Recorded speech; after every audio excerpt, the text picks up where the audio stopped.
Good morning, good afternoon, good evening, everyone, and welcome to our ESD-Net 2030 Learning Webinar on ESD pedagogies. We're pleased to have you join us.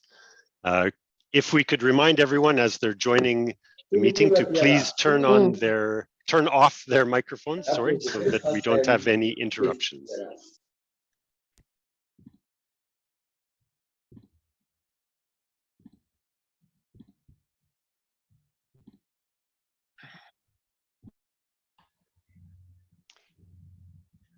Okay, again, welcome.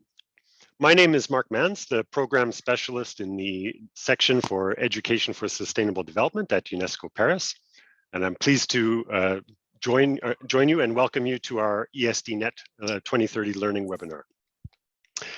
Please note also that today's sessions are being recorded, so for smooth running and to allow a clear communication and engagement, please mute your microphones to start. You're welcome to open your videos, and during times of the sessions today, you may be asked to open your microphone, but for now, please mute your microphones. Next, to welcome you all, I would like to introduce Ms. Jun Morohashi, the Chief of Section on Education for Sustainable Development, the Division of Peace and Sustainable Development at UNESCO Paris. Ms. Morohashi, the floor is yours.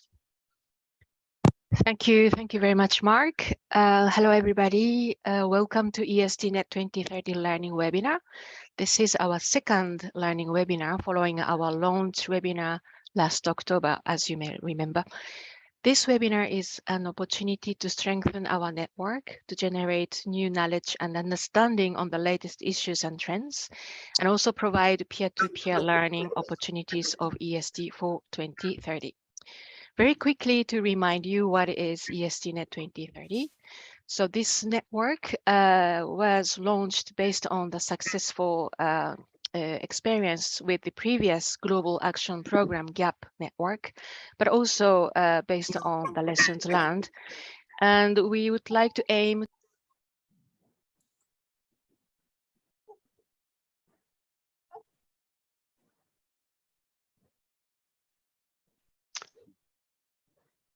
We cannot hear you. Sorry, we cannot Jun, hear you. You're muted, Jun. Okay. Sorry, I don't know what happened. Technology is never with us. Can you hear me now? It's not that what I want to know from you that I was telling that. If we could ask colleagues to mute your microphone. Okay, I think it's done. Thank you. So let me once again try to explain what is ESD-Net 2030. So we are trying to enhance knowledge sharing, collaboration, mutual learning, advocacy, monitoring, and evaluation.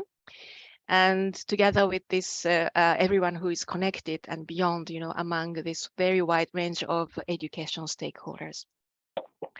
So today's session is situated in this context. To promote knowledge sharing and mutual learning, especially, UNESCO is organizing a series of ESD learning webinars. And this year it's entitled ESD Pedagogy, to highlight and promote innovative practices happening around the globe in ESD. And the interactive learning webinars will focus on sharing.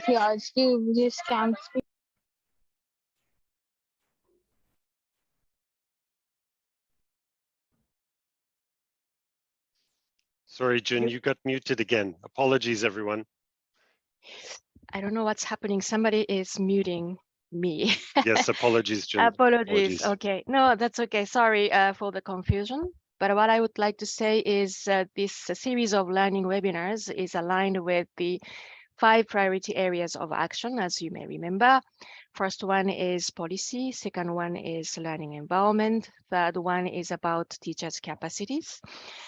Fourth one is about youth engagement. And finally, the last one is local level actions. And in today's session, we are pleased to feature 4 distinct organizations who will be delivering 4 simultaneous workshops covering topics ranging from curriculum design, the intersection of AI, science, technology, and well-being, to integrating experiential learning and embedding ESD and SDG 4 in both formal education and higher education.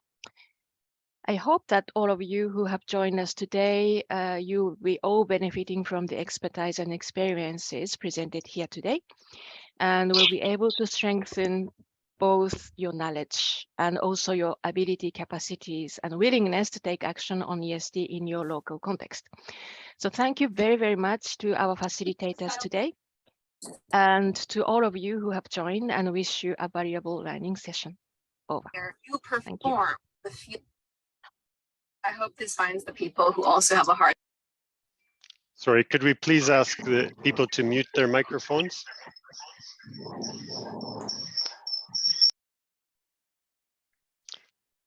Thank you very much, Jun, for highlighting those key important points on ESD-Net and our objectives overall.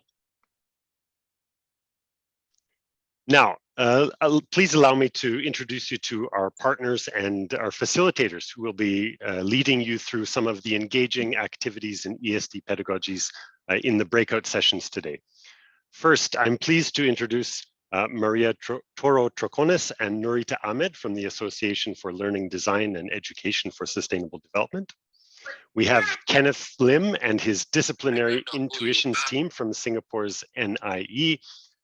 Then we have Jos Usen from Maastricht University and the OpEduca project, and Ilje van Land and Isabel Toman from the International Association of Universities. So I'll ask each person or each group to quickly introduce themselves and their overall session today. So Maria and Norita, the floor is yours.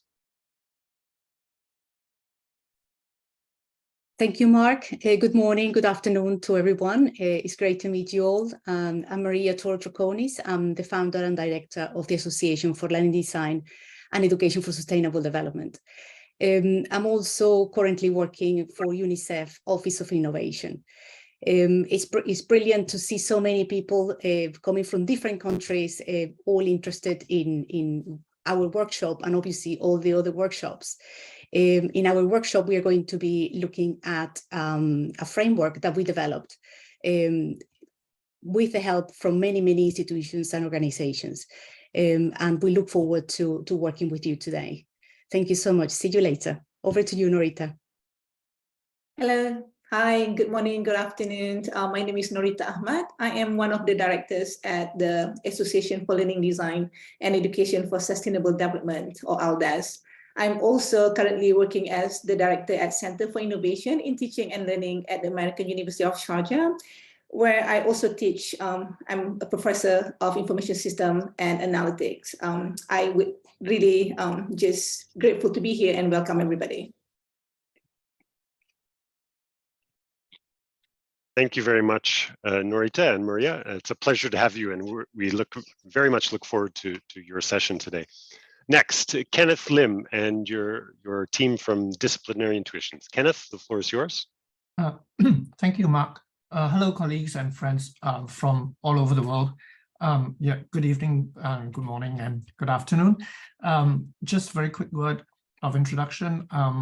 I'm with my students today. We are from the National Institute of Education. We are a small team which focuses on the intuitions of students and novices.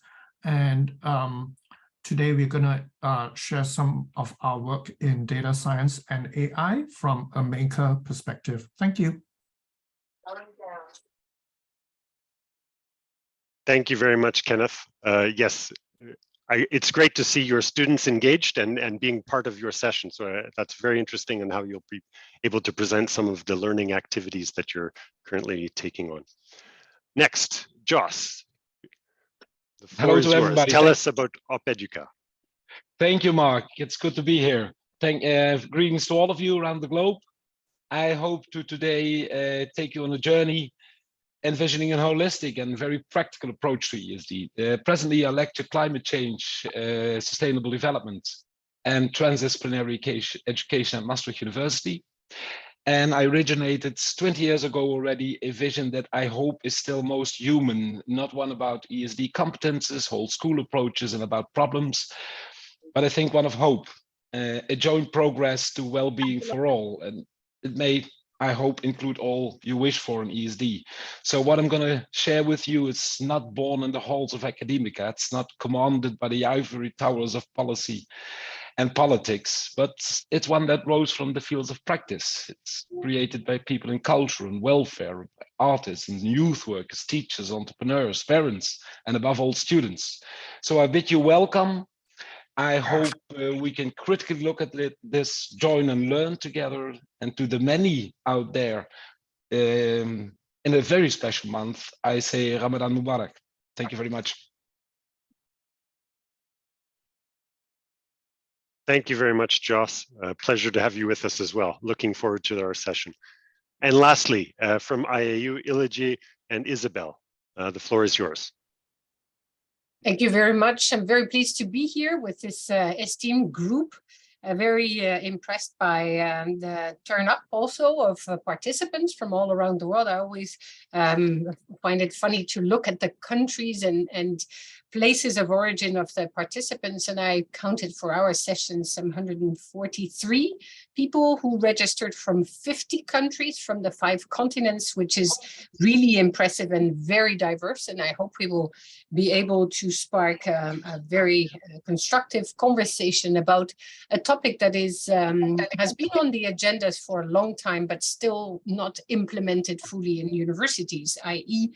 how can transdisciplinarity be implemented in universities much better. So the topic of our session is taking a transdisciplinary approach to teaching based on SDG 4 and ESD at universities.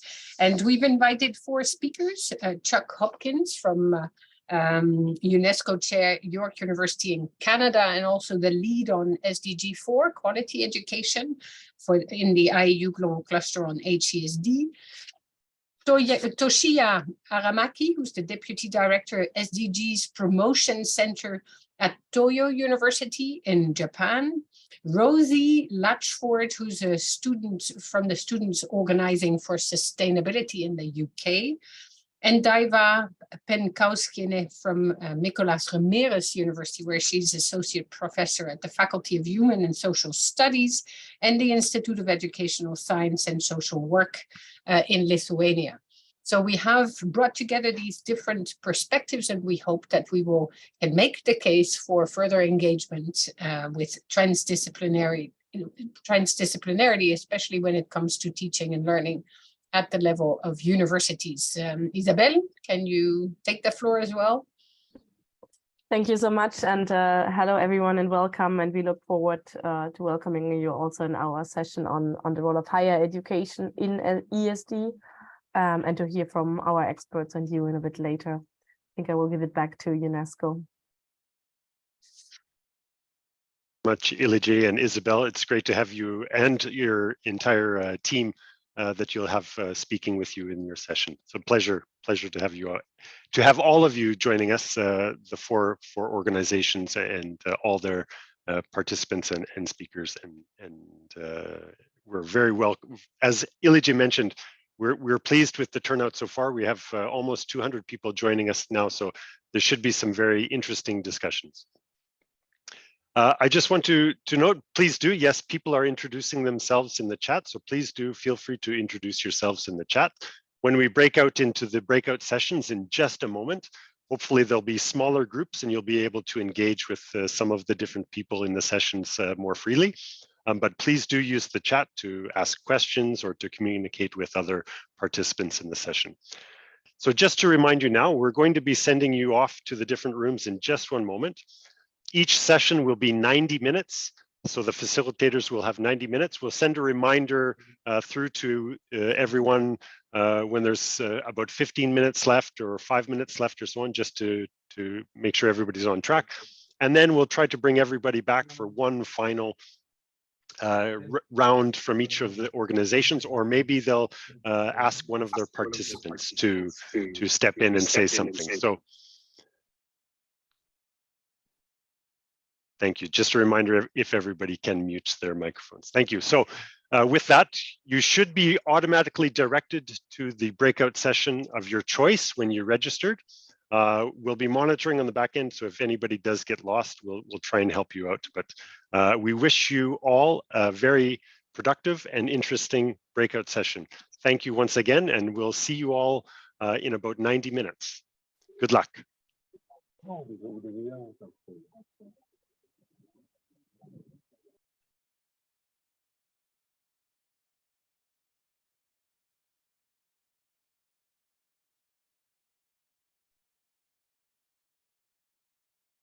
This is wonderful. I think, I don't know exactly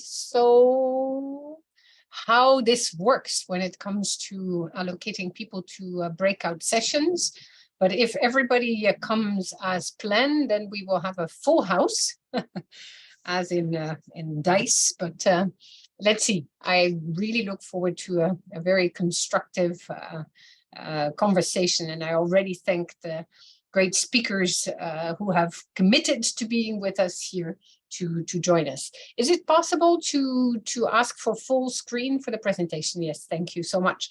So a very warm welcome to this particular session on higher education and education for sustainable development.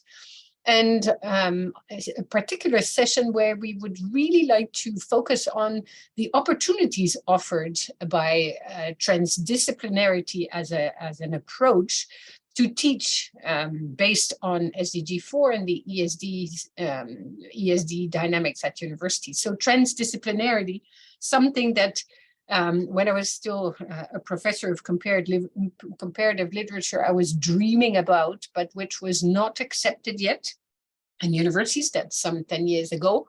And I hope there is some advancement there. So we can go to the next slide.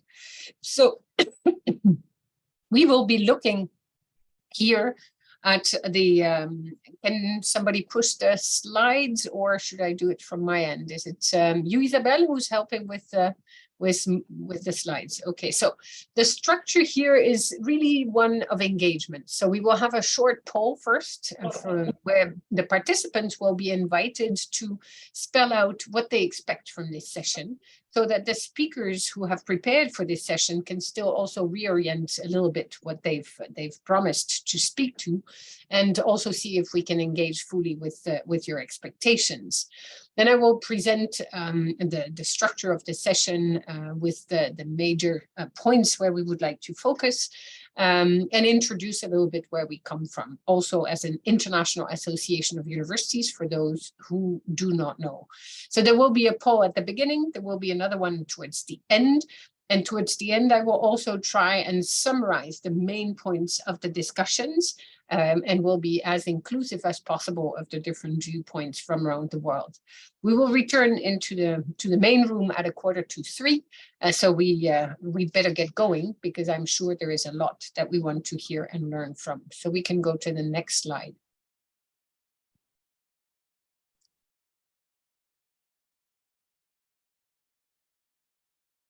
Thank you very much, Hillejan. Welcome, everyone. So just to get this session started, we would like to propose you to fill out a small poll, which the question will be, which topics are you most interested in? And we invite you to go for this to the web page Menti.com.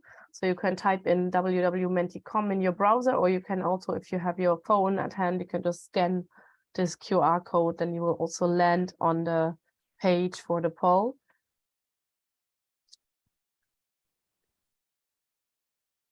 And let me just also pull the poll up so you can.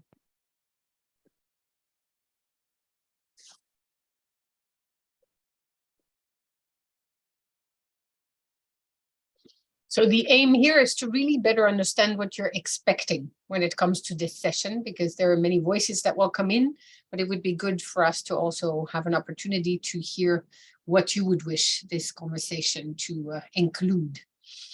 So while you're taking the poll, maybe I can move to the presentation of the IAU. Isabel, can you get back to the slide on the presentation?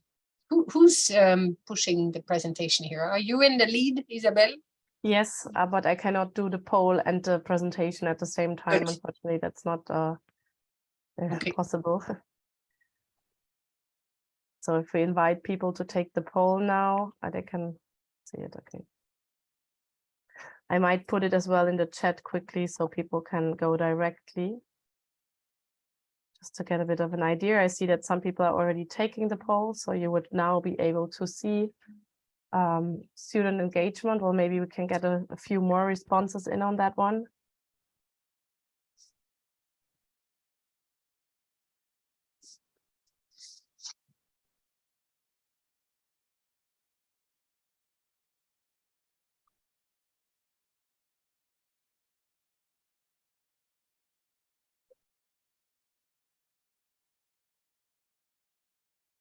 And you can see it keeps changing, so maybe we just give people another minute to think a bit about what they would be more interested in and what then later they can also take away from the session.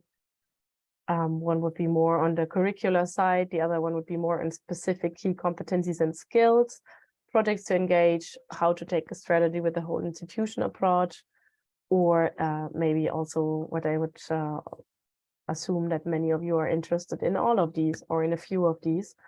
If you're interested in another option that we did not think about, please also let us know, because that would be interesting to see.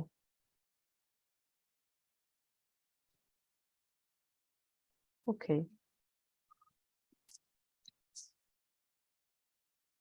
Okay, so there's a high interest definitely in the curriculum and student engagement. That's very nice to see as well. So just, yeah, we might get back to this later and have the results also up again. I think we will go back to the presentation. I would hand it back to Hilary if you agree. And you can, and the poll will remain open, so you can also respond at the later stage.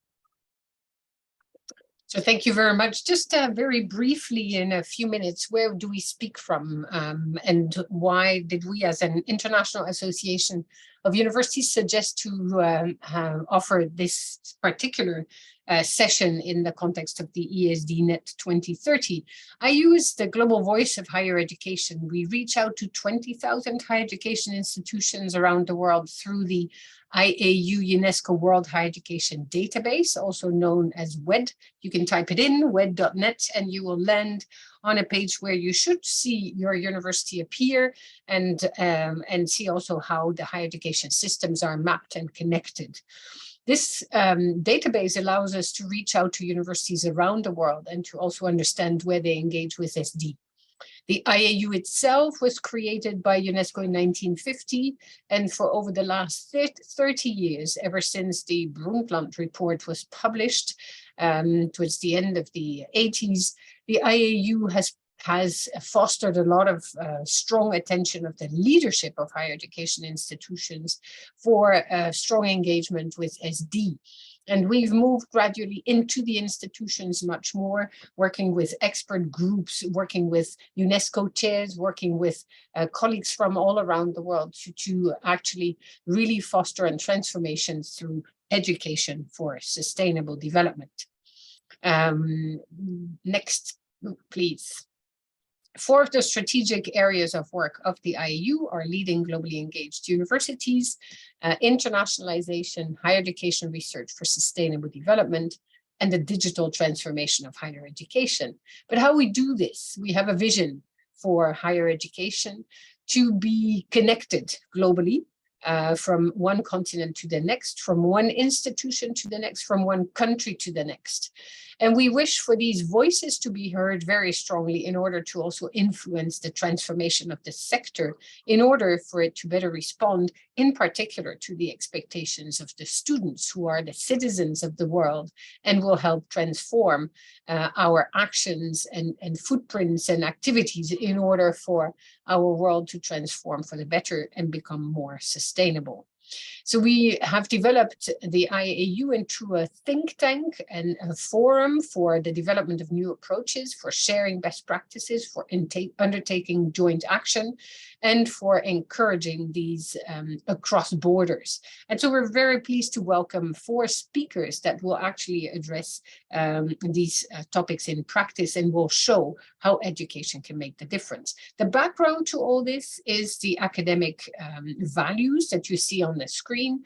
ethics and integrity, equity, solidarity, cooperation, global responsibilities of universities towards all communities around the institutions in a country and on a continent, the appreciation of diversity, also the appreciation of diverse knowledge systems that need to be better connected in order to develop quality in learning, research, and outreach, all of that against a background of strong academic freedom and institutional autonomy.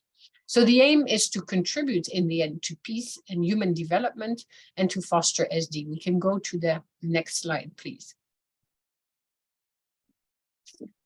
So why work with the Agenda 2030 and the Sustainable Development Goals at the level of education at large and higher education in particular? We know that the UN 2030 Agenda, Transforming Our World, and the 17 associated Sustainable Development Goals were developed by governments and not necessarily called higher education to the table, yet universities, since the adoption of the UN Agenda in 2015, have really engaged strongly with both the agenda and the SDGs themselves. We see the universities active in all the different fields from 1 to 17, from peace building to addressing issues of food security, better cities, equitable access to education, quality education, gender balance in everything that we do, but also 14, life below water, 13, climate action, 15, life on land. So all these different dynamics come together and will help transform the world for the better. But how do we do that? Again, it is through a transformative kind of education and also research. Next slide, please. So here we see that the SDGs, which were a bit far away from the whole university enterprise, let's say, it has gradually moved to the centerpiece of everything that a university does. And that's where we advocate very strongly already for some decades, 2 decades, for a whole of institution approach to sustainability. Because a university can engage to provide knowledge, to educate future generations, to work on local level, but at the global level as well, to translate the global goals into specific activities within the context of an institution and way beyond, and to really critically engage as well with the goals that are out there and that we need to address. At the same time, the SDGs themselves, so the universities do influence the way the goals are being addressed, but at the same time, the SDGs themselves transform the universities as well, because it allowed for universities to really look critically at how an institution was operating. And not only in terms of education, not only in terms of research, and not only at the level of the leadership, but also at campus level and in terms of community engagement. All of this against the academic values that we've just enumerated. So it allows to develop new knowledge, new types of collaboration, to rethink also internationalization. And I guess that in particular, Chuck Hopkins from the UNESCO CHair on reorienting education at York University will speak also to this connection between internationalization strategies and ESD and HESD. It will facilitate a different kind of exchange on fair and inclusive approaches to different knowledge systems, and thus really trigger a different kind of learning. And that's where transdisciplinarity comes into play. Next slide, please. So we encourage peer-to-peer learning, and that's what this session is all about. We try and monitor trends from around the world, and I'd say try because at times we don't have all the voices at the table. We count on you to really push for those voices to be heard better and to better connect. We foster this whole of institution approach at the leadership level, but the leadership level understood at different levels of the institution, leadership at the institutional level, but leadership at faculty, staff and student levels, so that all these voices within an institution also contribute to the transformation that is needed today in order to address the challenges that we face. So we also provide for training, capacity building, networking services at York University, but in Japan at Toyo University, also with the students organizing for sustainability. or at the level of a university in Lithuania, Mykolas Romeris University. So we do bring these dynamics together and really foster change. Next, please. So what we try and do at the global level, is really give the voice back to the institutions and the individuals working on these different initiatives. We map what is happening, we conduct research, we build capacity, we also offer evaluation tools online and through publications. We develop and share new knowledge through a variety of opportunities, in particular the IAU HESD cluster. So maybe we can go to the next slide. This is one of the initiatives that we launched to really make sure that we would have a global approach to the Sustainable Development Goals. And this is where universities have been invited to champion the SDGs, and one SDG in particular, yet never going to a siloization of the SDGs, of course, but networking them in very constructive ways, yet still taking the lead and offering an opportunity to dig deeper in any of these different SDGs, from Japan to Zimbabwe, from Zimbabwe to Canada, from Canada to France, or from France to any part of the world, because all the different voices are absolutely key to hear, bring to the table, because we are one world, no matter how we look at it in a globalized or deglobalizing. These dynamics are essential. We should keep the constructive collaboration and dialogue open amongst ourselves to look at the challenges we face locally and the impacts at global level. So next slide, please. The topic so we address here is in line with what we've just seen, this collaborative approach. We also see that in universities, there is too often still this siloed approach to disciplines that we study. So a very disciplinary approach to things we study. And yet we strongly believe that it is important to build these transdisciplinary approaches in order for ESD to become a reality at university level, and also to allow for the student community to gain new insight in any of the disciplines they choose to study. You will have a different approach according to where you sit, and it is very constructive to have this dialogue among students, among faculties, among disciplines, and that's what we invite the speakers to address. So I would like now to invite to the table the four speakers, Charles Hopkins, Toshia Aramaki, Rosie Latchford, and Daiva Penkauskiene. And I will invite you to start with a pitch talk on the broader topic, why and how to teach ESD through a transdisciplinary approach. So let's go in order of the slides. I will give the floor to Charles first. Well, thank you so much. And thanks to IAU for organizing this and making it part of this second ESD-Net webinar. I guess I being one of the old guys in ESD, I look back, and the whole concept of ESD was born at UNESCO, coming out of Rio, in a transdisciplinary context. It was UNESCO's first transdisciplinary project, and it was designed that way because, I mean, we do reflect and grow and change, as does sustainable development itself.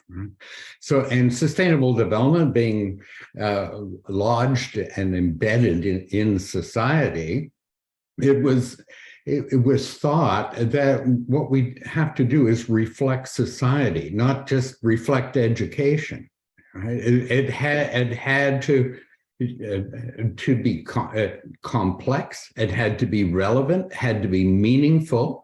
It had to be meaningful to society, but it also had to be meaningful to educators to try and involve them, because, you know, we've been very slow. The education community has been very slow in picking it up And even though education, or a synonym to education like public understanding, awareness, and so on, that was in every single chapter, all 40 chapters of the first implementation plan in the 90s, education was there. So the idea of transdisciplinarity through the eyes of the community is that government and society, transdisciplinarity is designed to actually create new, bringing the disciplines together to create something new that would actually change society, whether it's changing legal frameworks or changing the way in which we live, changing the options that are out there. This needed different perspectives. But if you look at it not through the idea from the lens of society and then trying to actually implement and create a more sustainable future, if you look at it through the eyes of an educator, then you go back to the competencies, you go back to what UNESCO claims, you know, as the outcomes of a good education, right? And that's what we struggled with, was trying to engage educators who were focused on PISA scores or rankings or whatever to actually say, look, this is what is good as a quality education. UNESCO comes out with things such as critical thinking, self-awareness, problem solving, anticipatory competencies, and all of these are the core of what is a good education. And these are the ones that are best developed within the student by taking part in transdisciplinary, whether it's research or community service, we're engaging in other people. They're learning meaningful skills for the future. And you look at OECD, it's their list of creativity, communication, critical thinking, collaboration, citizenship, that idea of bringing together both ESD and global citizenship education, as UNESCO is proposing now. This is what I think is as really the basis of the why, at any rate. And I know this is just introductory remarks and so on, so I'll stop at that point. Thanks. Wonderful. Thank you, Charles. Very good introduction to this topic. I will now give the floor to Toshiya Aramaki from Toyo University in Japan to also reflect on this very topic. Okay, hello, can you hear me? Yes. Okay, so I'd like to use my short slide for introduction. Okay, so thank you for inviting me to have a chance to have a presentation for our university activities. And actually, I'm not the expert by pedagogy. I'm an engineer in environment and sanitary engineering, mainly focusing on such SDG 6 or 13 issues. But for achieving such a sustainable society, focusing only one aspect is not enough. So also in our university, we also have such university-wide activities to consider for students to consider more comprehensively these issues. So today I'd like to also introduce a little bit about our university's activities for such SDGs promotions. Okay. Okay, so our university, maybe you may not know. Actually, our university is located in central part, downtown part of Tokyo area. And we were founded in 1887, more than 130 years histories. And one of the important education principles is to tackle social issues proactively. This is our educational principles from our founders. And now we have the 13 faculties and 45 educational programs with diverse academic disciplines, including humanities and social science. Actually, we are one of the largest universities in Japan. We have 5 campuses in more than 30,000 students. Then, because we have such a big, large-scale university, but we consider like a kind of such transdisciplinary, university-wide initiative is important. Then, we created Charter of Conduct for SDGs in the 2 years ago. This is coming by the strong commitment from by President and Chancellors. And it includes 5 key components of the aspect of education, research, social and global contribution, environment, and diversity and inclusions. Then we also create SDGs Promotion Center, or this is a kind of initiator and supporter for university-wide actions for SDGs. Then I'd like to introduce 3 how can I say, initiatives in under this center. One is the practical exercise of SDGs. Actually, this is a university-wide transdisciplinary course.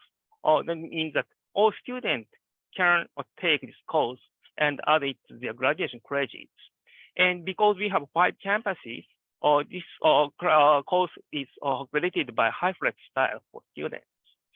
Then the important point is that because we have many faculties which have many expertise in different aspects of SDGs, but in this course, we offer not only lecture, but also we request the students to make a kind of specific action plan for SDGs with a group which has a different background, a group of students which has a different background. And we also have a kind of the ambassadors students for SDGs. Actually, we have SDGs ambassador students ships. Actually, we support the students or student group who voluntarily undertake activities to promote SDGs on their own initiatives. And also, what we also start now about the SDGs Ambassador Program for international students or for outstanding students with key interest in SDGs and related fields, or we support scholarship package with tuition waiver or tuition-free waiver and accommodation. And we expect them to do some actions for SDGs by educating and leading our university community with such SDGs ambassadors. So it covers whole university. Now we will start from next month. So that's all from my short introductions from our university activities. Thank you very much. Thank you so much. Can I register for a scholarship package? If you want. The university is fantastic. So you already have 2 great universities where you can consider going, York University or Toyo, to really benefit from these opportunities for transdisciplinary approaches to teaching. So one from North America, the other one from Japan. And now we move to a student perspective. Rosie Latchford, from an organization that I invite you all to really look up, the Students Organizing for Sustainability. Really interesting to see how this is a movement that started in the UK and has grown exponentially to the global level. So Rosie, the floor is yours. Thank you. Thank you for having me. It's really good to be here and hear everyone's perspectives. I'll just share my screen. Can everyone see that okay? Yes. There we go. That should be it. Okay, so before I jump in, I just wanted to give a quick overview of who we are as an organisation, as I think we're slightly different from the other people here today representing the different institutions. So I'm coming from Students Organising for Sustainability. We're a student-led charity that really believes education can bring about change to tackle the injustices and unsustainability of our world. We see the power and potential in students and young people to be at the forefront of that change. So in all of our programmes, we work alongside them as equal partners in the sustainability journey. We have 3 main mission aims that we work towards by delivering a really varied range of programmes that span across different levels of society. So to talk about the why, Education for Sustainable Development calls for learners not just to learn about sustainability, but to learn for sustainability. And here we really believe it's not just about what you learn, but how you learn, to ensure students can develop the knowledge and understanding They need to tackle the greatest challenges of our time and ensure that we have that better future for all generations. So to learn for sustainability, we really need to tackle unsustainable thinking practices, and taking a transdisciplinary approach can actively help us do this. So our understanding of the climate crisis as an organisation sees that siloed and linear thinking has actively contributed to the problems that we're facing now. And we really need to shift our thinking to understand that people, Earth, our societies and economies are all deeply interdependent and connected. So ESD can really equip us to take this holistic and sustainable lens to our relations to the world. But to do so, it really does need to be transdisciplinary. To fully respect and embed the interconnectedness of our world, we need to break down subject silos and ensure that the principles of sustainability are at the heart of all learning. To scale it back for a little bit and just talk about why we should teach ESD in general, we need to ensure students are developing not only a knowledge and awareness of the situation we're in, but the skills and competencies to address it. Otherwise, we run the risk of overwhelming students with concerns about the climate crisis and social injustice, and this can lead to eco-anxiety. ESD equips students to tackle the climate crisis, understand it, and then move forward to build that better world. We also know that students want to learn about sustainability, and they want this to happen in a way that's relevant to their programs of study, so they can apply their learning meaningfully to their personal and professional lives. We can see here from some research that we've done that 84% of students want to see sustainable development actively incorporated and promoted throughout their courses. And this figure is just taken from one survey that we've run, but we've run this survey over 10 years. And the evidence suggests that the student demand for sustainability is really significant, and it's actually grown over those past 10 years. And so we know that the student demand is there as well. To talk about the how. So students organising for sustainability works on many different levels, from the institutional, national, global and individual. We work in partnership to create change at all levels, and we understand that we need to mobilise and network in order to do this really effectively and meaningfully. We tackle the informal, formal and subliminal curriculum, again, really understanding that change needs to happen, not only interdisciplinary, but at all levels of institution and education too. So I think the best way to understand or to explain how we approach this is to give a few examples of the programs that we run. So we run a program called Green Impact, which tackles the informal curriculum, and we work with universities and organizations across Europe and to embed sustainability into their practices and focus on behavioural and institutional change with personalised toolkits for different universities and institutions. We also run a programme called Responsible Futures that tackles actually formal, informal and subliminal curriculums, which is a really supported change programme and accreditation mark to work with universities to embed sustainability across all aspects of student learning. And here we really empower students to help with this as well as they audit universities at the end of the programme. And then we work with the subliminal curriculum and we support lots of different youth-led campaigns. Firstly, one called Teach the Future, which operates within the UK to get climate education included into the national curriculums. And we also support a youth-led campaign called Mock COP, which campaigns internationally to secure climate education commitments in international spaces, such as the COP negotiations. And I'll also put my email in the chat if anyone wants to follow up with me on any of this. Thank you. I'll stop sharing.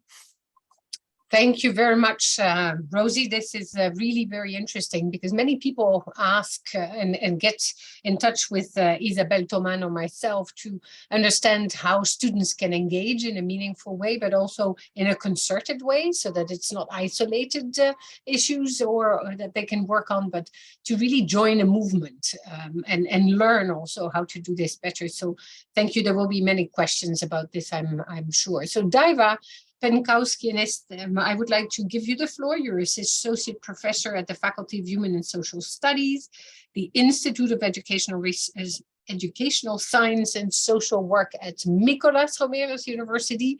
Your rector is now a new board member also on the IU board, which is fantastic, and a very great supporter of this work. So I would like to give you the floor to address in a few minutes also initially this broad topic of why and how to teach ESD through a transdisciplinary lens. Hello to everyone, and thank you for inviting me to share our own practice. And I share my screen as well in a minute. Okay, I see now it's okay. So thinking about how to present this really broad topic, I saw that it is a very difficult task to do in a very short time. So I decided to cover just maybe to respond to interdisciplinarity and teaching and learning a little bit from the global perspective. So in order to make difference, if you want to make difference in this area, I think that we have to not to talk only about teaching and learning, even being teachers ourselves, but also to think, you know, a little bit in more complex way. So all those levels, institutional, curriculum level, subject classroom level, professional community levels, they all have to be in place and work in coherence with each other. And I will explain shortly what I mean. What it means in our institution, at our university, this institutional policy level. So our university has sustainable action strategy for ESD and for sustainable development. And how we observe, you know, how we're doing. So we observe it by increasing percentage of community involvement in different kinds of sustainable activities. Also, you may wish to push your slides to the next one because you have beautiful slides. They don't see it full screen. Or can you see them now? I can see them on the side, but if you can go to the next slide. Okay, can you see it? I am moving slides. No? I don't see it, but we see them on the side, so that's okay. Okay. I'm very sorry. Yeah, I will here it works. Now it works. Here, now it works. Okay, I'm very sorry. I don't know what happens, but to save time, I will do it like this. So I want just to point out that all different levels, they have to be in place, and working on institutional policy level. So we can also observe how we're doing by all those aspects that I'm presenting here, about increasing percentage of budget allocation, community involvement, about increasing number of interdisciplinary research, scientific events and publications, also improvement of infrastructure and nature environment, and all those things that are listed in the slide. So we have already qualitative and quantitative indicators to measure it, how we're doing. If we talk about another level, curriculum or program level, so we can observe how we're doing revising our programs and how SDG goals are reflected in goals and objectives, in requirements for students' competencies to be developed, and also how many and what kind of interdisciplinary programs, optional and selective, we do have in our university. And also what kind of curriculum implementation, different kind of forms of studies we can offer. Talking about classroom or subject as a personal level, so we also can observe in our subject descriptions about integration of cross-cutting topics into content, and also making connection with hot issues in a real world and real time, and also including students into social projects, actions, social events, different kinds of practices. I myself consider to be interdisciplinary teacher because I teach interdisciplinary courses, and one of the courses is development of critical thinking as optional course for different subjects, for different course levels. And the idea is to promote concept of criticality and value of it in a modern world, and to think critically about ourselves, others, and the world. And also we develop critical thinking skills through a variety of interactive methods and strategies. And also we provide opportunities to apply and demonstrate critical thinking in a specific professional settings, and also evaluate oneself how we're doing. And if we're talking about professional community as teachers community and interpersonal level, so at our university, we have a lot of place for exchange of professional experience during different events and via different forms.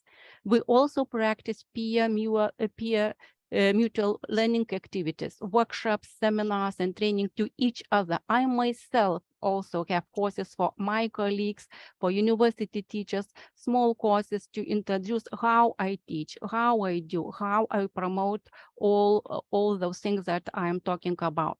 And also another form of it is peer teaching. So the peer teaching as two teachers from different disciplines, from different subjects, they come together to teach the same group of teachers or students. So it is not very, not very often practiced, but we would like to develop it more. But still it is and it exists. What kind of hazards of approaching SDG in higher education I observe? So to stay a little bit in more rhetoric level, superficial level, lack of updated knowledge on behalf of professional staff, lack of balance between institutional, interpersonal, and personal levels, lack of practicing, and lack of sharing among colleagues. That's all what I wanted to show. Okay, and I stop sharing.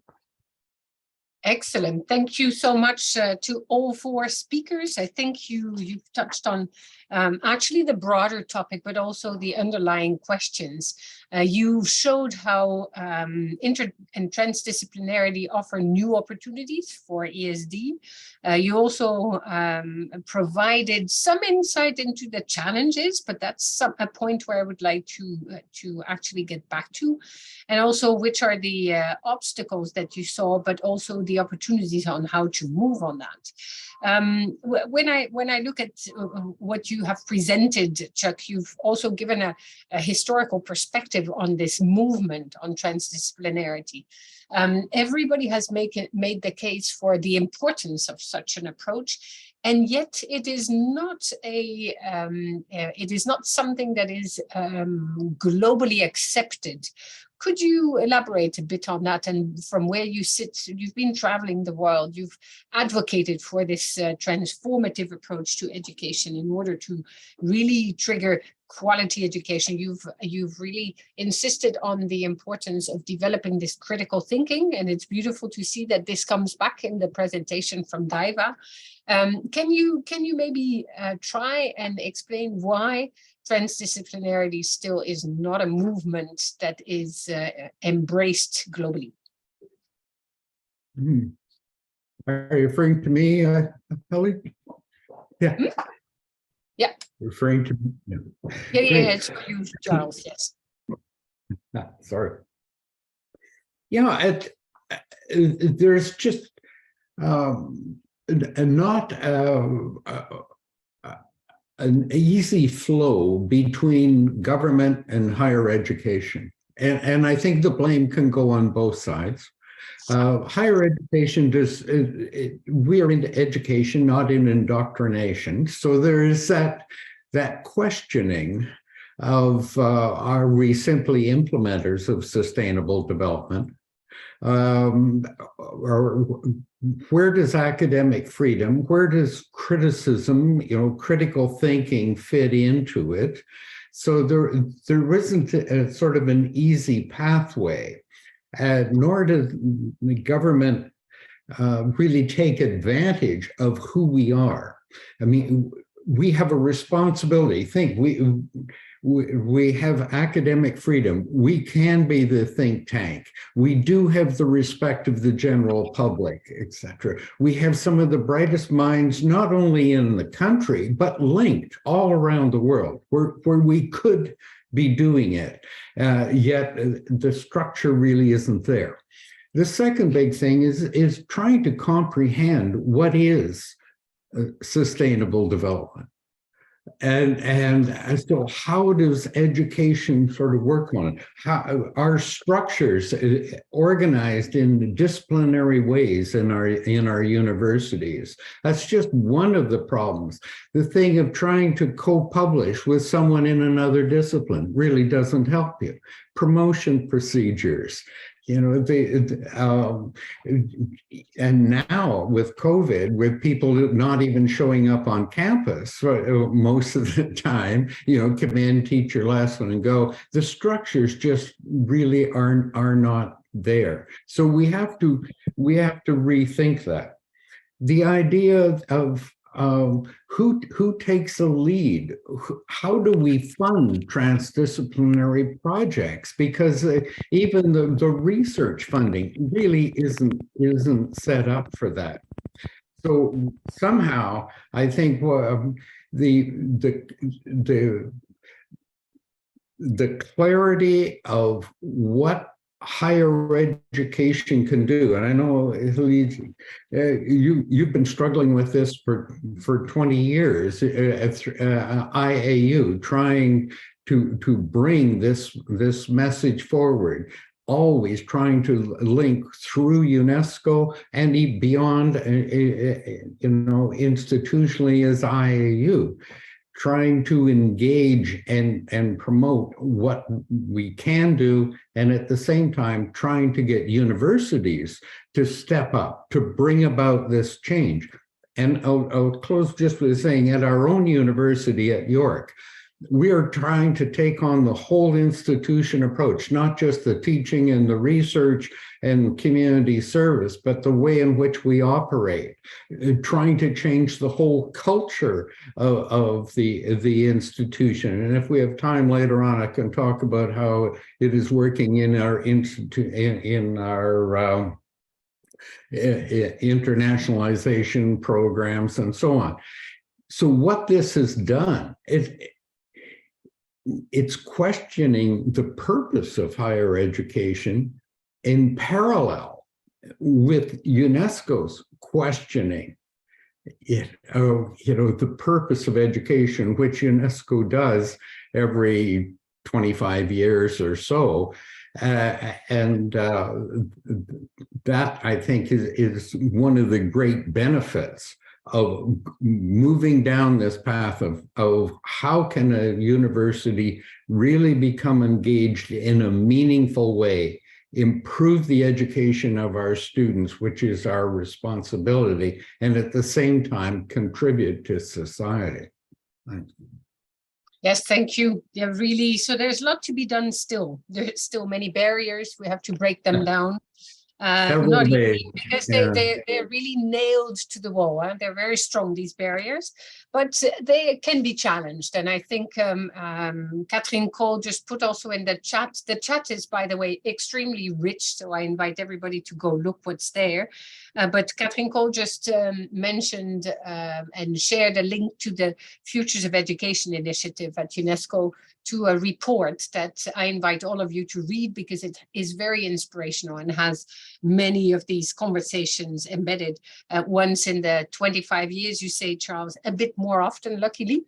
But we see that we need all these voices in as well. So I would like to still give 2 minutes to the 3 other speakers each before we go to the room, because there is all this expertise in the room, and I really want to give the participants the floor as well.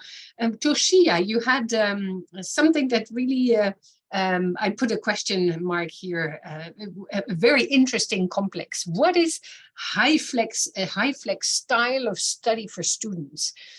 Is this the way in which you would define this opportunity for a transdisciplinary approach to the learning experiment? Maybe you can start there. 2 minutes. Okay, thank you for your questions. Actually, we have such transdisciplinary course opened for the students from 5 different campuses. So then maybe main campus students can join face-to-face sessions, but the other campus students cannot join face-to-face. So we use such high flex with face-to-face with online, then have a small short lecture, or even group discussions, or kind of the assignments or we have, or all my students also can join. We then discuss with face-to-face students. That is, I say, we said hybrid style. And we just start in this transdisciplinary course. Then we can invite the students from the different background. In in the main campus, we have mainly humanity and social science students. But in the other campus, we have the engineering students, life science students. So we can invite the students to join this transdisciplinary course. That is very interesting. Yeah, very interesting. So also using the digital transformation that has received an incredible boost since the beginning of the pandemic, obviously, in a very and most constructive way. Very interesting. You have also, Rosie, a concept that I found fascinating: subliminal curriculum. What is that? So there's the formal, informal, and subliminal curriculum, and the subliminal curriculum is kind of like the norms, values, and wider structures that influence what we deem as appropriate to teach people about an education and what's expected. So the way we try to tackle the subliminal curriculum is really to work with students and understand what they're passionate about and the change they want to see, and empower them to do that. So this is how we fed into things like our mock-up campaign and our Teach the Future campaign. And this subliminal curriculum is sort of tackled and changed through various different levels. So we have youth-led campaigns with sort of youth peer-to-peer work. And so they talk about why they're passionate about sustainable development and the changes they want to see. But then we see them try and make that wider systems and institutional change. So that's securing commitments from domestic education policies to sort of get the expectation of climate education and education for sustainable development written into to government. So those assumptions on what we should be teaching and how we should be teaching it are subliminally there, if that makes sense. Yeah, it does, but it's a beautiful context and description and concept. That's the word I was looking for in transforming the kind of education. Maybe I will give the floor first to Daiva, and to the audience, but maybe later we can also look at these, the connections between the work led by students and the rest of the work done inside the institution, how it connects well in order for these different dynamics to really make the difference moving into the future. But first, Daiva, you insisted a lot about on the importance of transdisciplinary and interdisciplinary approaches inside an institution to foster critical thinking. And you said that there were measures in place at MRU, Nicolas Romero's University, to critically assess the impact of such an approach. Can you say a little bit more about these measure tools or measurements, opportunities to really see, because that's always what's asked. So what next? How do we know we have had and made an impact? Okay, so it's easy to measure by quantity, So we say, how many publications or research work or interdisciplinary courses we have developed, So it is easy. But coming back to the first presenter that I liked very much, Charles Hopkins, about, how we really know how we're doing this qualitative aspect is quite difficult. And it is easy. I think it is not easy, but it's possible to do, just to do this mutual peer learning approach and to practice is as wide as possible among ourselves and talk and discuss how we're doing, not only just do this, how to say, regular work and look for different measures and different indicators to prove what we're doing. It is also very important, but also I am really very worried about this superficiality of this topic, not to be, it's very hard to say, taken very flat. But to go deeper and to understand what that Charles said, that we have to understand what the concept means, what kind of meaning we're putting into it, and to go deeper and deeper into it and to understand what is worth, why we're doing it, what is important, what it brings for us. why we're not doing something else. It is really, really very important. And I think that it is the mission of higher education as well. Yes, to have these conversations already, because when you start a conversation, obviously, then you have the opportunity to bring more people on board, share perspectives and this dynamic. It's already 2:10. We have until 2:30, and at 2:45, we have to return to the main room. So these are unfortunately usually more appetizers for more conversation to come. But I hope that also you have the opportunity in the chat to connect to each other. And I would like to open the floor to questions. So if I can see whether the questions would be, if I can go by a raise of hands, maybe at the bottom of the bar on your screen, normally you should have the possibility to raise your virtual hand so I can give you the floor. Do I see? Yes, Angelika Neudecker. Do you have to unmute yourself to speak? Oh, the general mistake, sorry. Okay, artificial intelligence is right now a huge topic. It gets a lot of attention, resources at higher education is ChatGPT. You all know these discussions. I have the question, how can the whole institute approach and the road of IE and the discussion of IE somehow come together and go maybe a road together, develop an idea together? And now I have the question to you as experts and working long in this field. Do you see that the IE direction is kind of a completely different one? Or do you see like a synthesis of the whole institution approach and where IE might, the discussion might go to? Thank you so much. Okay, I will take 4 questions in one go, otherwise we start responding and we cannot go further. So Prabin Chand. Thank you. My question is that I am representing Nepal, which is still developing and ongoing process. Due to the unaccess and low quality on higher education, today many students are going foreign countries for their career. Now, in the context of SDG, we are challenged to get SDG targets and achievement in 2030. But countries like Nepal still in developing basic needs and requires. Then how really SDG goals and targets fulfill the requires without developing countries' education in comparison to developed countries? Very good question. Thank you, Prabin Chand, for this question from Nepal.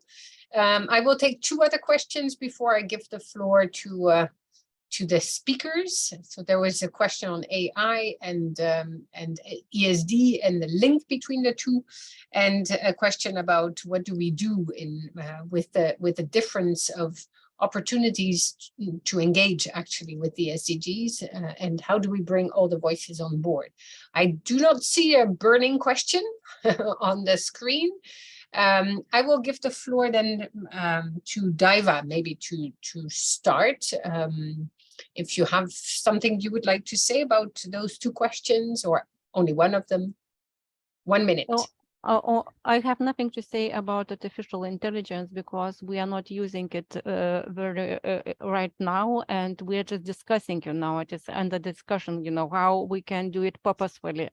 and meaningfully. And coming back to the on involvement, so as I said, on all those levels in my presentation, there are different ways to involve community. As for the teachers, so I really believe in this mutual learning and peer learning, and of course peer teaching. You know, this really enriches us, and we can broaden our horizons as well, and we can better serve our students.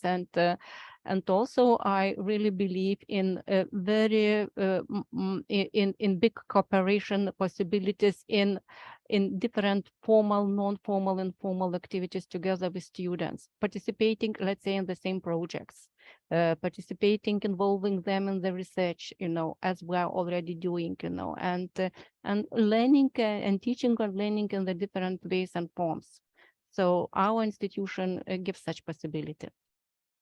Okay, thank you very much. And I will not apply the gender balance now. I will start to give the floor to Rosie first. On the student perspectives, maybe. Yeah. Apologies, I won't be touching on AI either, as that's not really something that we work with. But I think it was a really interesting question, Previn, and thank you for bringing it up. I think for us to really effectively incorporate and bring about education for sustainable development in universities, we need to think about the problems that have led us here. And that is, like, you know, unequal and hierarchical international university systems. So I think we really need to think about how we resource share, network build, and bring a lot of people on board to support with this transition. So I think recognizing different levels of funding and different capacities and different abilities for different universities to engage, building international networks of both students and universities, and thinking about how we can effectively like resource share and share a lot of information as well is something really useful. So we have like a specific program like Responsible Futures, I think I mentioned before, which brings on board students and academics to really create this institutional change towards the ESD. And if we could think about how we can internationalize that and make sure that it's affordable for everyone to access. So that might be thinking about how we can get, you know, international funding or support or reach to bring that to universities that might otherwise not have the opportunity to get it and get that individual help. Yeah, would be something to think about. So thank you for that question. Yeah, it's a very important one. And at the International Association of Universities, we work with SOS UK, as you know, to try and find these opportunities to scale up the work of SOS UK with very strong support to student initiatives, which could be a response also to Nepal. So I'm very sorry, Angelica, that there's yet no answer to your question, but I may say something about the IU later. Before I give the floor to Charles and to Shia, there's another question coming in from Alejandro Velasco. So if you can ask your question, that can be taken on board as well at the same time. Yes, thank you very much. My question is in order of the integration of the ESD in universities.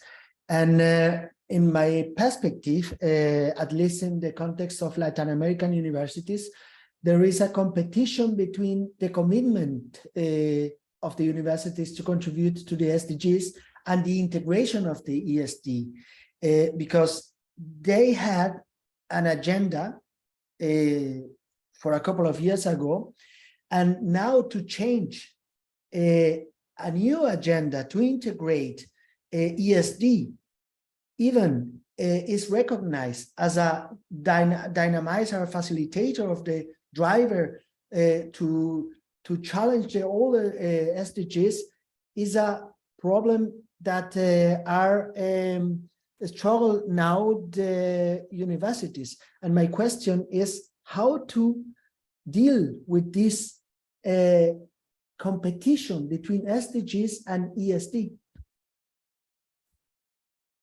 Interesting. Interesting that you see them in competition. So very, very good. That will be a good question to address. I see another question coming in from Marc Trudeau. La parole est à vous. Merci, but I speak only a tiny bit of French. Yeah, my question is as an organizational coach, one of the principles that we hold dear is leaders go first. So I found the key competencies for sustainability that we're trying to impart upon our students to be really interesting, because they match the competencies that industry is finding to be most important to be effective in today's complex world. So with in the spirit of leaders go first, how has the education community been engaging the faculty, the administration to develop and embrace, or perhaps even express their vulnerabilities and fears around these key competencies for themselves in managing this change? Excellent question. So Charles, would you like to take it? And then Toshia as well. I start with Charles. Maybe I could just bounce very quickly on each of the questions. Regarding AI, I think AI is extremely important for us because of one of the big issues is, as we try to come up with solutions, we can't see the impact and what will be what will fight back the current winners in the situation. How will they react, and so on. So I think the power of AI to be able to sort of run programs and see what our impact of our solutions would be. But AI, like a number of others, what we often do is to try and engage and say, are you at all relevant for the future of the world? And they come forward and show how, look, hey, we really are important. Do you know what we do? And so on, and work ways of bringing them in. I think regarding ESD and the comment from Nepal, we have to sort out what is the role of government and in their commitment to the SDGs on a global perspective, and what is the role of the university. I don't think the universities were there to respond to the SDGs and so on, but I think what we really have to do is to look local and what is really relevant for our own students. And so a lot of the work that we're trying to do to sort it out, that may also be in a contact with Vesta or Alejandro from Vecta, trying to figure out what is really meaningful to the students, and also with Mark, we need to have in-service programs for faculty where we engage, talk to them in respectful ways, but what do we find are the real issues? And then the faculty, some training in identifying what are the concerns, the phenomena, the issues that they can use in their teaching that will enhance the outcomes of their coursework, and at the same time are general enough that are transferable for them in future for their own lives. Because you can take any one of the SDGs and really delve down into something, but at the university world, what we're trying to do is to build these perceptions, attitudes, contexts, and so on, and into the broader aspect. So the last thing with AI too is all the work that is being done and led by UNESCO on values, ethics, and so on. I think that would be a very interesting way of engaging AI people in the talk of paralleling Earth Charter and blending in with Earth Charter and so on. Thank you. Sorry. Yes, excellent. Thank you. I think also something we can put in the pot here is for Nepal to also look, for instance, when it comes to connecting the unconnected with the work of the United Nations universities and the RCE community, the regional centers of expertise. There is a strong one in Nepal. There are UNESCO chairs as well. There is work being done by universities in the region. Connecting the unconnected is absolutely important and can be a support to overcome maybe this divide between government support or non-support, the role of universities not knowing where to go. On AI, there is also quite a bit of work done there on the connection between AI and the work on ESD at UNESCO level in the many of the discussions.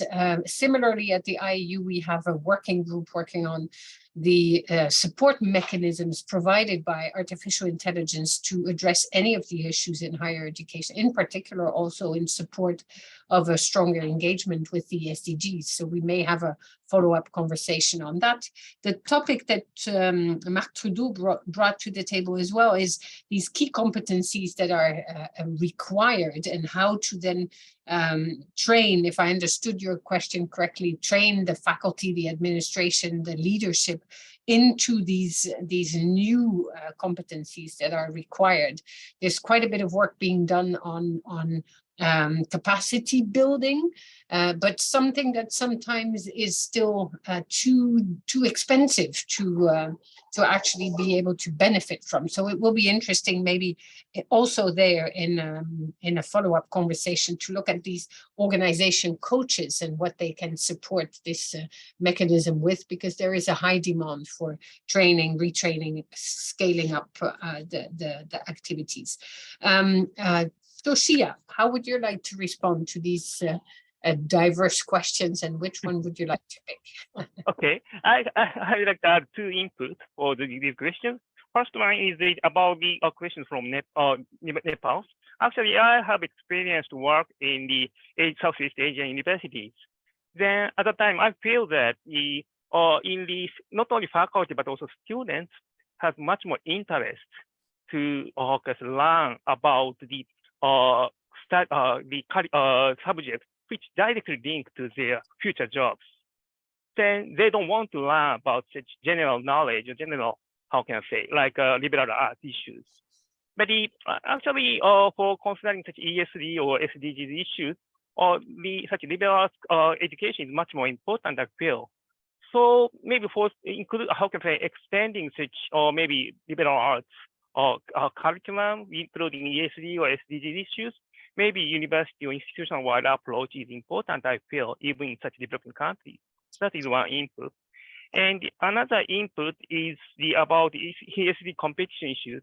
Actually, yesterday, we have the kind of the symposium among the Japanese universities who are discussing about the SDGs issues. Then in there, we also have a discussion about such SDGs competition issues.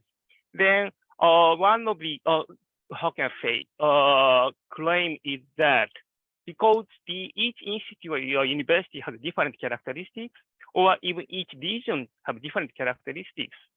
So the activity or goal to make action for SDGs is different according to such universities or regional characteristics. So, but maybe such SDG competition sometimes, can say, consider to evaluate each institution as maybe single scale. So I think, or maybe we may need to consider how we, how can I say, such evaluate such SDGs activities from such if we have such ESD competitions.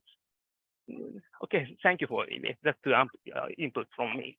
Thank you. Yeah, very, very good. All these questions would merit another webinar in itself anyway. So it's interesting because these are very important questions. Also, the topic that you introduced, the importance of all the arts when it comes to the SDGs, and in particular, the strong support for for liberal arts education, for the social sciences, humanities when it comes to addressing these issues. And this is already getting old conversation about moving away from skills education only to competence education, competence-based education, which is much broader, and also moving away from the government-led discourse on STEM futures and going to STEAM. So take the STEM, but add an E at the beginning for education and a little and big A in the middle before mathematics and between engineering and mathematics, which is the arts. So if we go and move to esteem, we have better esteem for the kind of quality education that we will be able to provide the students with and society at large. So let's make that case everywhere, that esteem much better than STEM and competencies much richer than skills-based education that is looking at the world of work only. Of course, universities need to also look at the world of work, but SD and the SDGs and the ESD opportunities will be the way forward and will help transform also the world of work, transform it in order to not have the detrimental impacts that it too often still has, but transform the sector, which is not a sector, but the broad world of the businesses, the world of work, which are so important for everyone to find its feet in our societies, yet also very important to look at how and the what and what is being provided and how we can not tailor to the jobs of today, but develop the kind of citizens educated with the critical thinking and competencies in a very broad range of disciplines in order to become and be actually the change agents of today and tomorrow for even later even. Because the world, as we know, cannot wait. They're waiting for these agents of change everywhere in the world. So we need to connect them better. And these kinds of conversations can actually help foster and create that. I didn't see other questions here on screen, and I would like to give Isabel the opportunity to maybe quickly go to the next poll as well. For further engagement of everyone. And then I will have to summarize quickly because we will be kicked out of this room technically and not even artificially, but by somebody pushing a button and push us back to return into the main room. So I know there is much more we could have discussed, and we will in subsequent sessions as well. Maybe Isabel can put in the chat the link to our webinar series, where you will see some 65 webinars on many different topics touching on the future of higher education, where you're invited to watch the recorded webinars, but also engage into future webinars that are on offer. They're free, available to all. And certainly also we would be very pleased to help you engage with them and connect with universities from around the world. So please do consider the IU as a go-to place also for new and innovative connectivity opportunities. So what's the most important when teaching ESD and SDGs in higher education? That's the Menti poll that Isabel prepared for you. Do you want to say something else about that, Isabel? Yes, I just invite you to add, if you haven't done so. So this was already open and some of you have already added some keywords there. So maybe after our discussion just now, you want to add to it to remain, work also use digital tools. I think that's what I've been hearing. And I think there's a lot of tools with AI that we're new to using, but there were some really good ones in the chat. There were some questions of is ESD and SDGs, is that a contrast? Are they complementary? I think that also depends a bit on the understanding. Adaptability, global learning, diversity. I think we have a lot of very, very good points there, and we have a very diverse group from all around the world in this room here today. So I think, yeah, it's only natural that we have very different approaches. So just to bring the discussion together in these last 12 minutes of our workshop, I also invite you to use the chat really to stress some things that you would consider important and that you would like to share with this group right now. And I don't know if Lidja, if you would like to then bring. Yeah, I see that maybe the speakers want to react to this. Maybe I can give each of the speakers another 1 minute to just react to what you see move. We see in the middle diversity. So diversity probably of approaches, diversity of opportunities, the richness of diversity, the importance of this diversity in order to not have a one-sided view on the global goals that we face, but rather a co-construction and a transformative learning process towards co-construction of new realities. Can I give the floor maybe to the 3 speakers, and let me start for gender equity with men this time, and then Toshia Aramaki, would you like to react to this word cloud? Okay, thank you very much. Anyway, so I just also put the diversity is important, I feel. Actually, we are transdisciplinary initiatives, these are also concerning diversity issues. But now also I feel that, or we feel that, because the joining the students for such initiatives is very much limited. How to extend to many other students in the from the SDG activity is very much now important for us now. So that is not our current important issues for us. Thank you very much. Okay, so fair and inclusive internationalization somehow, no? And new ways of looking at internationalization. Chuck, would you like to react to the word cloud? Yeah. I'd like to look at the idea of diversity. Of course, diversity and transdisciplinarity, they really fit so beautifully together. But a diversity of where our perspectives, our values, ethics, and so on are coming from, because the ones that have got us here are certainly not exactly the ones that we need to get us out of here, right?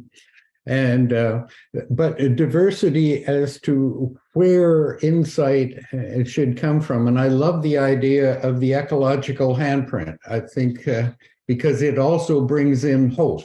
But the idea behind, those who don't know about it, is a little girl in India in grade 4 was being taught about her ecological footprint. And the little girl said, but I have hands, I can do something about my footprint.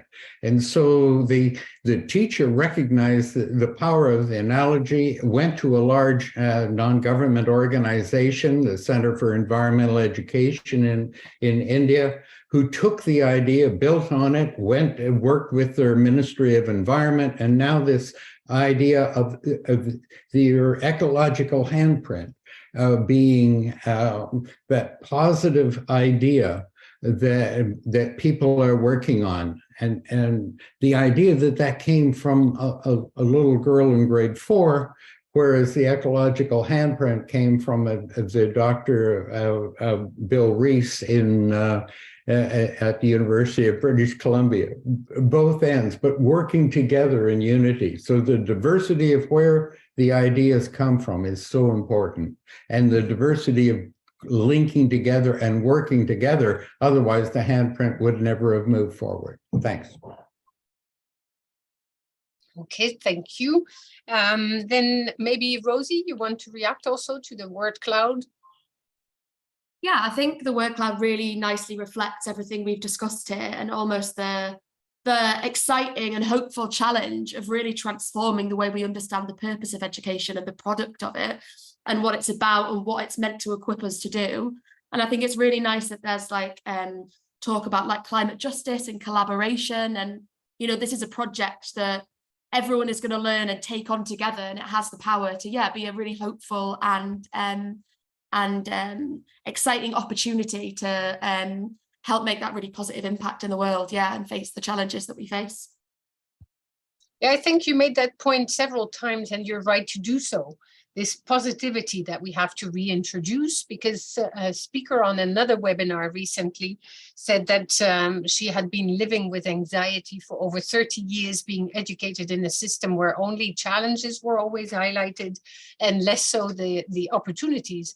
And we have a real responsibility as leaders, to go back to Marc Trudeau's point there, as leaders to also not forget that, okay, we can address and highlight all the challenges, but there are opportunities there that need to be scaled up in order for us to address the issues that we face.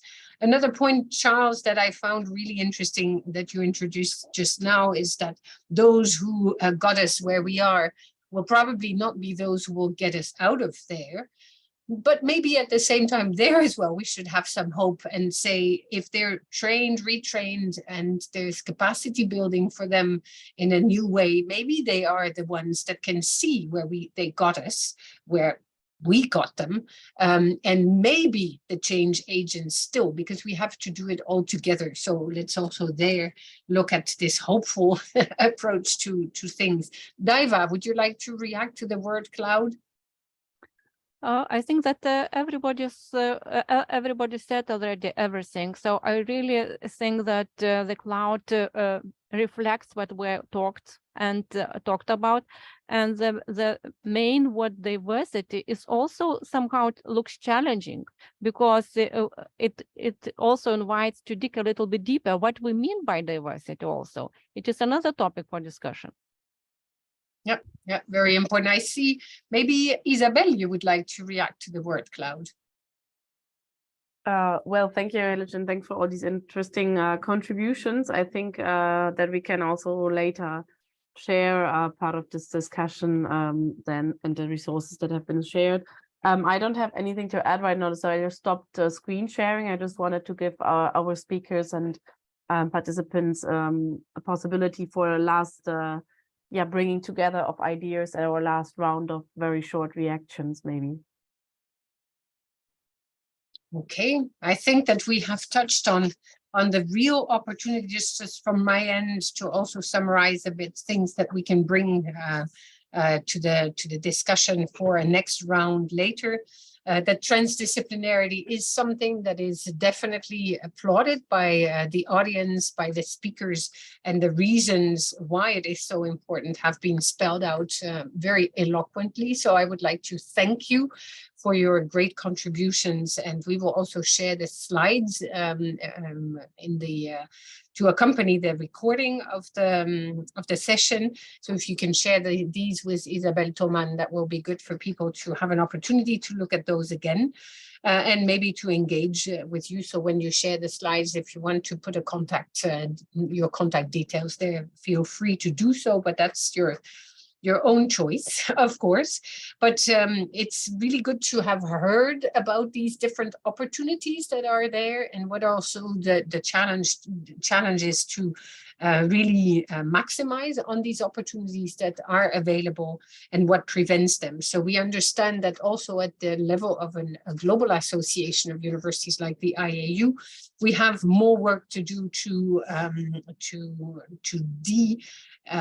de-silo the disciplines, really launch further discussions on how to address and maximize on the opportunities that are available out there, and to then also address issues of disciplinary approaches to things, promotion procedures, structures that are in place, and how to challenge those, and take the opportunities offered post-pandemic by the new ways of working together. So that's those conversations we will continue to foster also through the webinar series, but also the various publications that we have. Isabel, do you want to pull up that last slide about some of the links that we can share where people can find more information?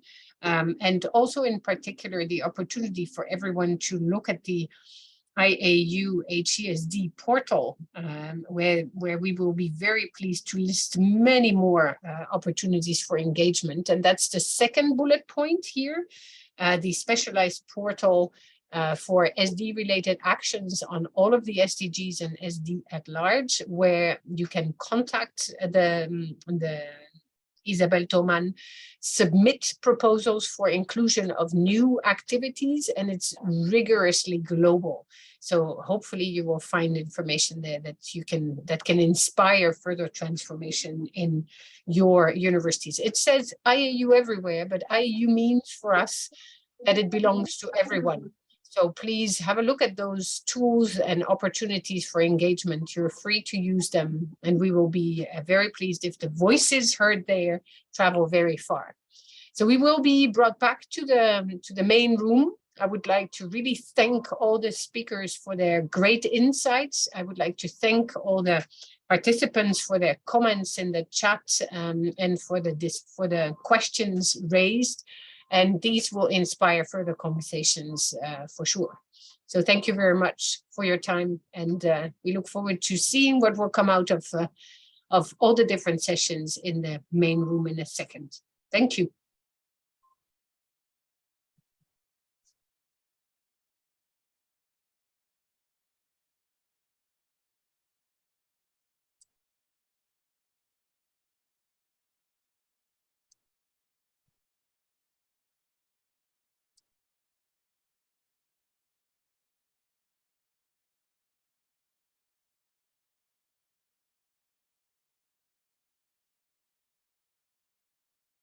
So I believe you can either go back manually or you will be in 1 minute max at 2:45. You will be sent back automatically to the main room with the UNESCO panel. Thank you so much. And yes, we will do our best to share as well.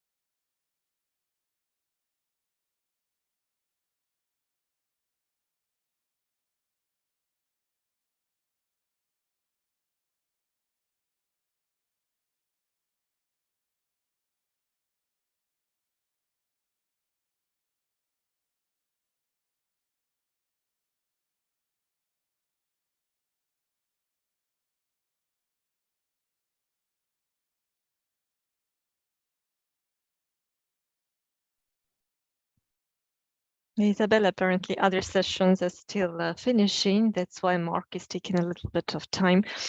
And I hope when we click on leave room, we are not ejected completely from, yes, from no, I was Zoom. just also copying the chat, and I see that we finished a bit earlier than we thought. I also informed me. Yes. I will also go back to the main room now. So yeah, let's try. Hope, but in any case, we will be able.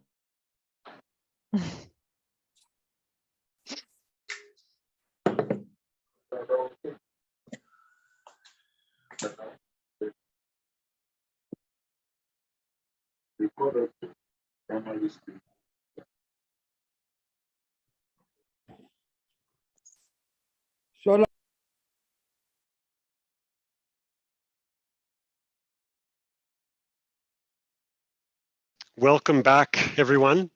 I hope you had very interesting sessions, and apologies to anyone who had some technical difficulties, who got left in the main room or were assigned to the improper breakout session. Apologies on our behalf. I hope you were able to get to where you wanted to go in the end, and we hope you had a wonderful session with each of our 4 hosts. So thank you very much again. Thank you again. It seems we still have a lot of people who've stayed with us to the end. Very happy to see the engagement from everybody across the world. Now, we just want to take a few moments to have a quick recap, and I'll turn it to the groups, or the 4 groups, or the 4 facilitators in each group to decide, how they want to highlight just a sort of some takeaway thoughts from the session, or final recommendations or key takeaways. however they want to present that information from their different sessions. I'll just go at random. Maybe first I'll start with our colleagues from IAU, Ilije and Isabel. If you would like to share any final key takeaways or key messages from your session, or if you have somebody else who would like to step up from your session to share. I'll give you guys the floor from IAU and breakout session 4 first. Please go ahead. Thank you very much. We had a very fruitful conversation, I think. From where I sit, I found it very fruitful. Great contributions from 4 excellent speakers, well prepared, really engaged in explaining the power of transdisciplinarity when it comes to ESD in higher education, and that's HESD. So there were discussions about the value of transdisciplinarity, but also looking at the challenges and barriers, what prevents universities from actually engaging strongly and at the whole of institution level in an inter and transdisciplinary manner. But yet at the same time, there were quite a few strategies that were highlighted as to how it is possible to go about that and what would be possible today. Also very interesting viewpoints on the digital transformation and the opportunities offered, including through artificial intelligence, a newcomer in the field, and what that could bring about when transforming, and very good questions as well as to who is engaged at the institutional level or in the education sector, and what is the role for students, with a strong strong presentation by one of the speakers on how that works and can work in different contexts, and how to scale up action at global level. All of this with the view to foster very strong competencies for well-educated, highly opened up citizens of the world, who will be able to address the challenges we face with an open-minded, critical thinking attitude through the opportunities offered by connecting all the disciplines around. So a lot in there. Maybe if one of the speakers wants to come in, fine, would be great. But I also know we're running out of time. Isabel, maybe say something about the beauty of what came out of the polls, the Mentimeter polls. Yes, thank you so much. I just wanted to say that we had very great people in the room, and that I think we could have had more time on discussion as well. We had a very diverse group, so diversity, different teaching practices, also taking transformative teaching approaches, I think were stressed a lot in our group. And I think we would also like to stress, not only for higher education, but for education more generally, that we see education for sustainable development as a very broad roadmap with the ESD for 2030 for the future, and also as a key enabler for SDG 4 that then enables all the other SDGs in Agenda 2030. So yeah, thank you again, and we look forward to hearing from the other groups. Thank you once again, Ilije and Isabel. It was a pleasure to have you here and to share your experience and the different speakers that you had. The questions coming through in the chat, yes, rest assured that we will share recordings of the sessions once they're available, and we can help connect you with the facilitators in order to share any materials that have been presented during each individual session. So don't worry, we'll do our best to make sure that we can continue on learning from one another following this session. Thank you. Next, how about we go to Maria and Norita? Sure, thank you, Mark. Thank you everyone for joining our session. I think, well, at the beginning, we gauge an idea about how people are embedding education for sustainable development, and we can see that most of the participants have already engaged one way or another, which is really positive. We presented the co-designed ESD framework and all the pillars of the framework. And Norita introduced a case study from her university, and we present the different aspects of the framework embedded in the case. I don't know, Norita, if you want to say something about the case and the feedback we received. Yeah, definitely. So the case that we focus on was the fundamentals of MIS course for the first and second year student, and how we revamped the course to incorporate projects that focus on sustainability.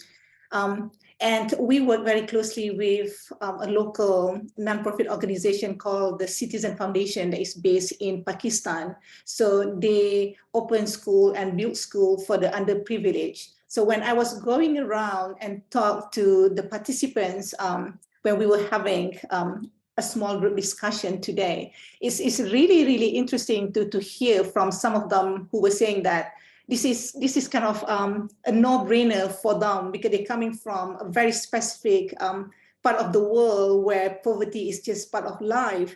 But it is very important for us to know that the UAE is a very wealthy country. So most of the students here, they did not have the opportunity or the exposure to the underprivileged students. So when we actually did this project, and where they team up with the TCF, the nonprofit organization, and work with school children and see exactly how privileged they are compared to these children, and how girls are very excited to go to school. So that is something that I think very rewarding for us to see. So yeah, this is a great discussion. So I'm very happy with the turnout, and I'm very happy with everybody's engagement as well. So thank you so much for joining us. Thank you very much. Yeah, thank you, Maria and Norita. It was a pleasure having you guys as well, and hope your session was very interactive and engaging. Next, Joss and the OpEduca project. Joss, would you like to give some takeaways or highlights from your session? Yes, of course. My pleasure, Mark. It would come to no surprise, I think, that we couldn't finish. We got to 70 to 80% actually, and that was due to the fantastic questions we had. And I think a joint feeling that there is a promising way forward beyond politics and programs and further research. The people that joined me in this session, and I'm highly respect all their visions, have again proven that if we build on youngsters' future relevant learning, we don't need to wait for system change, new politics, COP28 or COP42. I think that's the biggest takeaway. What people were looking for, and we just couldn't take the last 20%, I'm afraid, is how to do this. But I think my answer would be very clear. Connect regions around the globe in continuous learning on future defining themes. I think there we just broke off, and we're on 90 minutes, we're gone, Mark. So everybody's most welcome to follow up on this discussion. There's much more to say, but again, I feel very privileged and very grateful for this warm interactive contributions I experienced today. So perfect, thank you all very much. Thank you very much, Joss. Yes, indeed. Yeah, we didn't quite finish it. You were just trying to finish up, but indeed, there were some excellent questions posed and some nice discussion. Thank you once again. Next and last, Ken and the team from Singapore. Ken, yes. The floor is yours, or you're one of your team members. One of my team members, Estella, would you like to just help us wrap up? Thank you so much, Mark and colleagues from UNESCO, and thank you to all the guests here. Thank you. Thank you. Okay, thank you everyone for, I think, showing such great interest in our students' presentations. I think what really characterized the presentation was really the richness of the student projects that can really happen when we as educators are able to empower students in using technology and really harnessing on their local and very personal experiences to resolve a lot of problems that they face personally and that really impacts them. Yeah, so I think that with our project, something that a lot of our participants really resonated with was how this ground-up approach really allows us to identify problems within our society, since these are problems that tend to affect people. And also this approach really encourages community participation and collaboration through this idea of open data, encouraging a lot of youth engagement, which raises awareness for a lot of the issues, which comes especially into play with regards to conservation and promoting sustainability. Yeah. So it's really great to hear how we had participants as well who were really interested in collaborating with us to bring a project. Estella, please continue. Oh yes, to really bring such student projects and this approach to their own local context. Yeah, so if you are interested in exploring this approach with us or perhaps our student projects that we presented about, please feel free to contact us as well. Thank you. Estella, thank you very much. The nice summary from the student coalition and the team that Kenneth has put together. I really love the approach that you guys have done there, working well together to create some innovative practices. So thank you. Once again, we didn't have enough time. I'm sure we could have continued in each session a little bit longer to continue some of the discussions. Apologies, but as we know, we try to keep our on-screen and online presence as short and succinct as possible. I thank you once again to all the facilitators who put all their hard work and time into developing these sessions and sharing their time. Very, very generous of you. So we're pleased to have you as a core part of our ESD-Net and to share your experiences and expertise. Thank you once again to Maria and Norita, to Ken and his team, to Joss, to Ilije and Isabel and the group that you had put together. Thank you very much.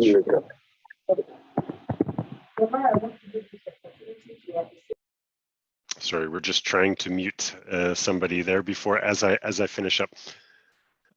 Just before we end, we just have one quick announcement. We will be continuing this series again. If we can share the screen there, yes. Just so a quick announcement. The next ESD-Net Learning Webinar will take place on the 31st of May. We'll have again 4 different breakout sessions led by different facilitators and organizations. We'll have a session by the global schools. They'll talk about ESD in primary education. Then we'll have an NGO that's working in the Maldives, talking about how to build personal capacity in ESD, for example, building personal leadership capacities. Then we'll have a session led by World's Largest Lesson, Project Everyone, talking about different innovative practices. And lastly, colleagues from World Wildlife Fund to talk about climate education in schools and municipalities. So we're very pleased to announce that session on the 31st of May. We will, of course, be sharing this via email or with an announcement. We'll share it on our social media. Please keep the lookout in the coming weeks and months for more details on this and for how to register. So with that, I thank you once again. Thank you again to all the participants. We had well over 200 people overall join us today. It was a pleasure having you, and we hope you learned a lot and had a good time today over the past 2 hours with our different facilitators and participants. Thank you again, and take care, and we'll see you in May. Thank you. Bye. Thank you. Bye. Bye. Bye, everyone.